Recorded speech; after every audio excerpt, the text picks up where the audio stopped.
We will now move to our next speaker, which is Shannon Stirrup. Shannon is from the Faculty of Community and Health Sciences.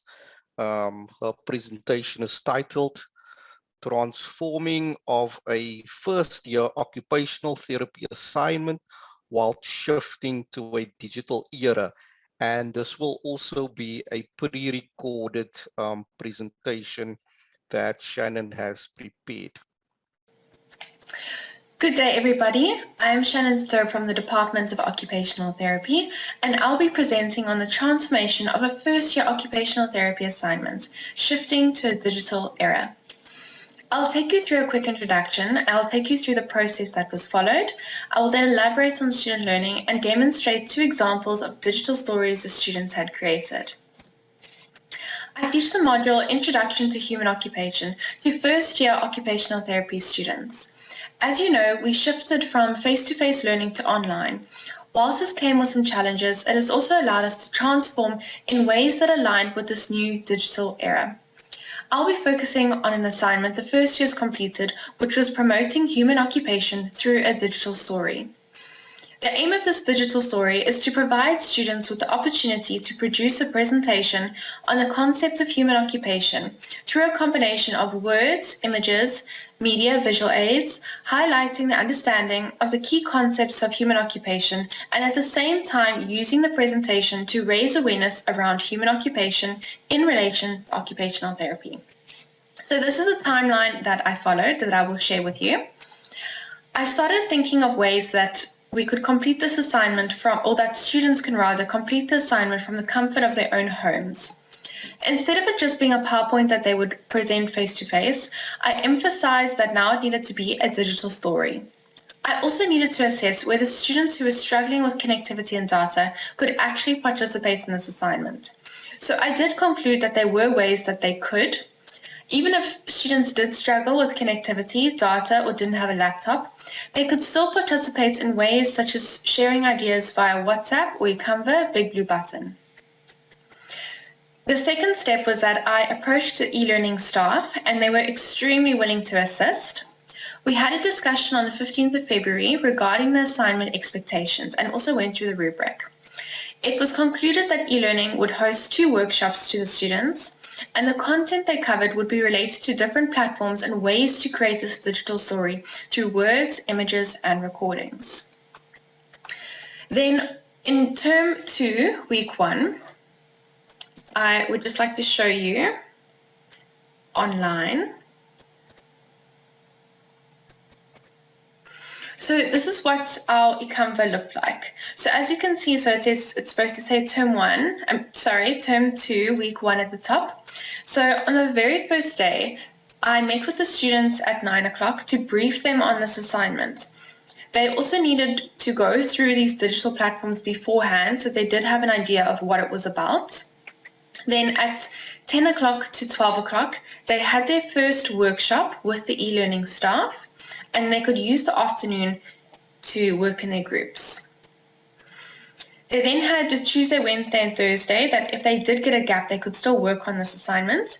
Then on the Friday, from 10 o'clock to 12 o'clock, they had their second workshop with the e-learning staff. And here, they needed to come with questions to ask the e-learning staff so that they could assist the students.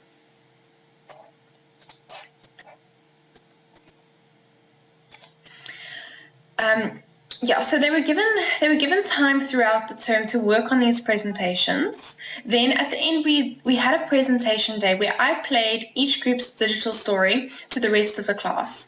I also invited another staff member, and then we marked them on them.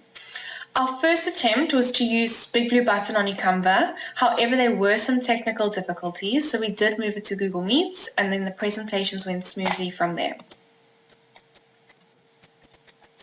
So just to summarize everything, they had 5 weeks to complete this assignment, and they also received time slots to work on these assignments during the module times.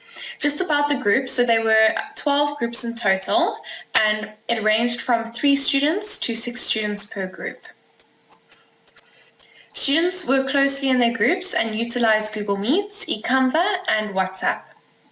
All resources and platforms were shared with the students, and they received assistance from the teaching assistants. There were 3 teaching assistants, from the e-learning staff, and from myself throughout. Just a little bit on the student learning. So obviously they learned how to utilize these different online platforms, and then they had to choose one which was most appropriate. With the teaching being online, there was also an opportunity to bring students together because they had never actually physically interacted with each other. Because they were in first year, they just started from the get-go online. Assignments so that the students could actually be brought together and learn these skills of collaboration, communication, and other teamwork skills. They also learned time management skills as they had a deadline of when this needed to be completed, and leaving it for the night before was not an option due to the amount of work that needed to be done. They brought in the knowledge and theory that they had learnt in Term 1 in the OCT 105 module, and were able to advocate for occupational therapy through this digital story. They were also given the freedom and the space to be as innovative and creative as they pleased, which is also an important skill to have as an occupational therapist.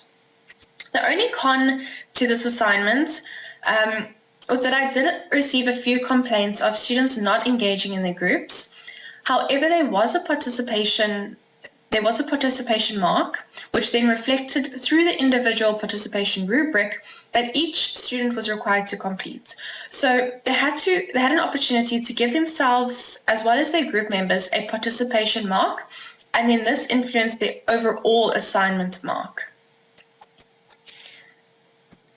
So I would just like to show you a few examples. I think I'll only have time to show you 2.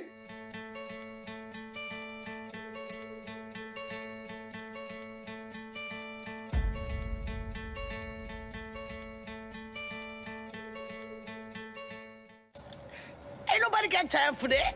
Basic human occupations give us the ability to participate, live, dream, and create. Human occupations can be defined as the physical, temporal, and socio-cultural environments of human existence. Jobs or volunteer work and everyday tasks are all considered human occupations. Human occupations do not concentrate on diseases or disabilities, but instead on tasks of daily living. Humans are occupational beings. Occupation brings meaning. Occupation has potential therapeutic value. Occupations are idiosyncratic. A clear and reliable system for distinguishing among the ranks of occupation and the connection in terms of each other is known as the Taxonomic Code of Occupational Performance. Liana is a 10-year-old girl. She uses a variety of activities, tasks, actions, voluntary movements, and mental processes to perform her occupation, which is going to school. Occupations are groups of tasks and activities that people engage in on a daily basis, and they are organized and given value by both individuals and cultures. Occupations involve getting dressed, eating, caring for pets, shopping, and leisure activities.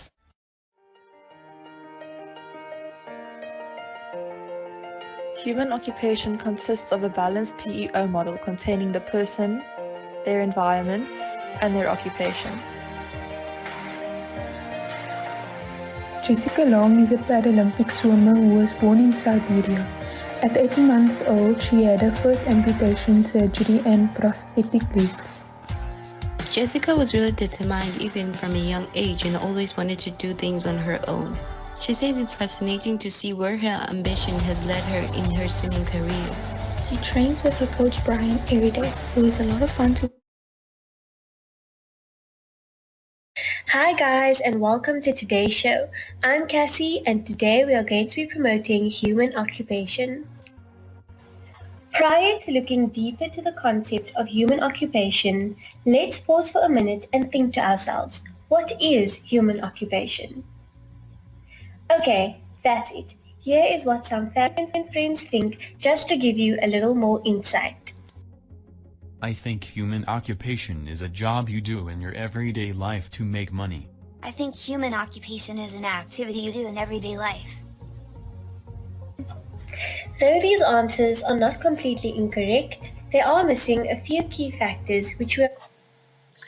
So that is just to quickly show you some of the digital stories. So here they all are. Obviously, I do not have time to show you them all. Overall, the student feedback was positive and they all really enjoyed this assignment.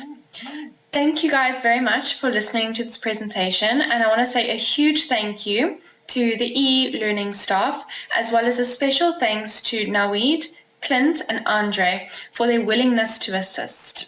Thank you.